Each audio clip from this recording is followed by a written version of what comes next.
السلام علیکم۔ اپنی زندگی کے کسی دن پر بھی کبھی افسوس نہ کریں۔ اچھے دن خوشیاں دیتے ہیں، برے دن تجربہ دیتے ہیں، بدترین دن سبق دیتے ہیں اور بہترین دن یادیں دیتے ہیں۔ شکلیں صورتیں اہم نہیں ہوتیں، اعمال اہم ہوتے ہیں، نیتیں اہم ہوتی ہیں۔ عروج کے وقت اوقات میں رہو، کیونکہ زوال پوچھ کر نہیں آتا۔ والدین کی دولت سے خریدی گئی خواہشیں ہی خوشی دیتی ہیں۔ اپنی کمائی سے تو انسان ضروریات پوری کرتے ہوئے بھی بار بار سوچتا ہے۔ نفرت کے پر ہوتے ہیں، یہ سرعت سے پھیلتی ہے۔ محبت اور شفقت کے پاؤں ہوتے ہیں، اسے قدم جما جما کر چلنا پڑتا ہے۔ انسان اتنا کم ظرف ہے کہ ایک خوشی کو لے کر ہمیشہ ہنس نہیں سکتا، پر ایک غم میں طویل عرصے تک روتا رہتا ہے۔ بھیڑ اتنی تو نہیں تھی شہر کے بازاروں میں، کھونے والے تو نے کچھ دیر تو ڈھونڈا ہوتا مجھے۔ کچھ لوگوں کی فطرت پرندوں کی طرح ہوتی ہے، جہاں دانا وہیں ٹھکانا۔ کوشش کریں رشتوں میں مخلص رہیں۔ ہمیشہ زندگی اس طرح بسر کریں کہ دیکھنے والے تمہارے درد پر افسوس کی بجائے تمہارے صبر پر رشک کریں۔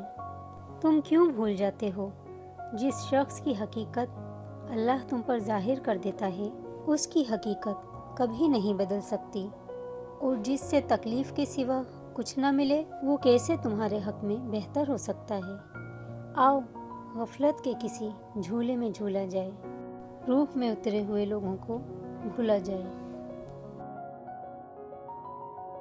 معلوم سب کو ہے کہ زندگی بے حال ہے، پھر بھی لوگ پوچھتے ہیں کہ کیا حال ہے۔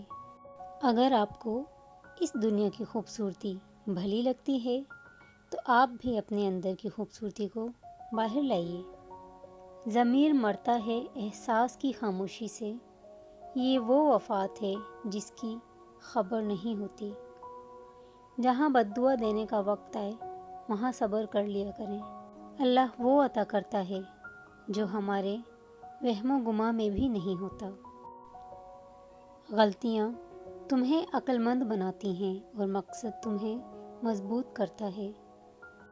ہر چیز کو دوسرا موقع مل جاتا ہے سوائے اعتماد کے۔ اگر تم نے کسی کے اعتماد کو ٹھیس پہنچائی ہے تو وہ کبھی بھی دوبارہ تم پر بھروسہ نہیں کر پائے گا۔ وقت ہر بار نیا رنگ بدل جاتا ہے، تیرا ہے اور نہ یہ میرا ہی کہلاتا ہے۔ زندگی جان جوانی تو کرے گا کیا، ہاتھ کسی کے نہیں آتا، یہ پھسل جاتا ہے۔ مولانا رومی نے فرمایا، تمہارا دل سمندر کی مانند وسیع ہے، جاؤ خود کو اپنی پوشیدہ وسعتوں میں تلاش کرو۔ یاد رکھو، جب تک اپنی نجات کا یقین نہ ہو کسی گنہگار کا مذاق نہ اڑاؤ۔ یا اللہ، ہماری موت کے آنے سے پہلے پہلے اپنے محبوب صلی اللہ علیہ وآلہ وسلم کے روضے کی حاضری ہم سب کو نصیب فرما، آمین۔ سوچ کیسی ہے، ایمان کیسا ہے، الفاظ بتا دیتے ہیں انسان کیسا ہے۔ زندگی رنگین خیالوں کے سوا کچھ بھی نہیں۔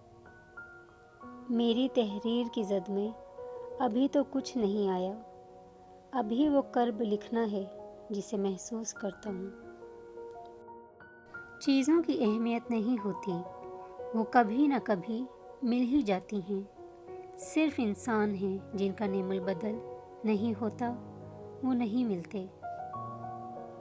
اگر ایک تدبیر کام نہیں کر رہی تو تدبیر بدلو، نہ کہ مقصد کو۔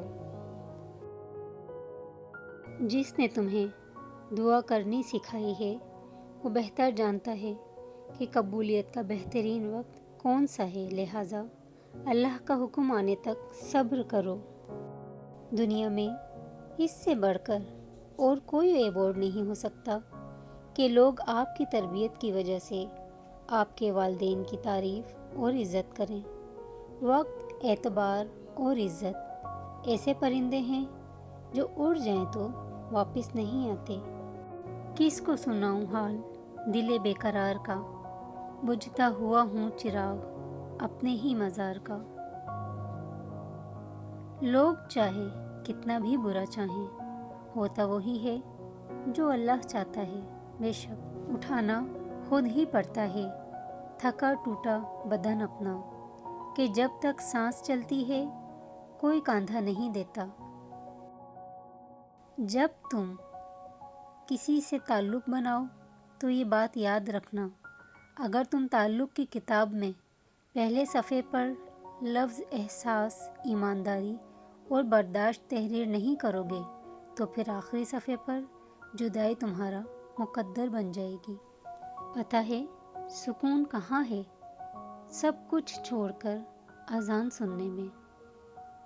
گفتگو سے سمجھ بوجھ میں اضافہ ہوتا ہے، لیکن تنہائی وہ مدرسہ ہے جہاں عظیم ذہن جنم لیتے ہیں۔ میں نے نہیں نکالا کسی کو زندگی سے، سب اعتبار کے حادثے میں مارے گئے۔ حضرت علی نے فرمایا، استغفار اور درود شریف کی کثرت انسان کا مقدر بدل دیتی ہے۔ میں نایاب الجھنوں کی مکمل کتاب ہوں، مجھے میرے سوا کوئی نہیں جانتا۔ بیکار ہے وہ ہر تعلق جس میں احساس اور اعتبار نہ ہو۔ لوگ آپ کے اندر آپ کا دکھ تلاش نہیں کرتے، بلکہ انہیں اس تماشے کی کھوج ہوتی ہے جو آپ کے ساتھ ہوا ہے۔ چہرے بدصورت نہیں ہوتے، انہیں دیکھنے والی آنکھ خوبصورت یا بدصورت ہوتی ہے جو سامنے والے منظر کو اپنے ظرف کے مطابق رنگ دیتی ہے۔ ہم سب پرفیکٹ کہاں ہوتے ہیں؟ ہمیں ہمارے ادھورے پن کے ساتھ قبول کرنے والا انسان ہی سب سے زیادہ پرفیکٹ ہوتا ہے۔ ضرورت توڑ دیتی ہے غرور بے نیازی کو، نہ ہوتی کوئی مجبوری تو ہر بندہ خدا ہوتا۔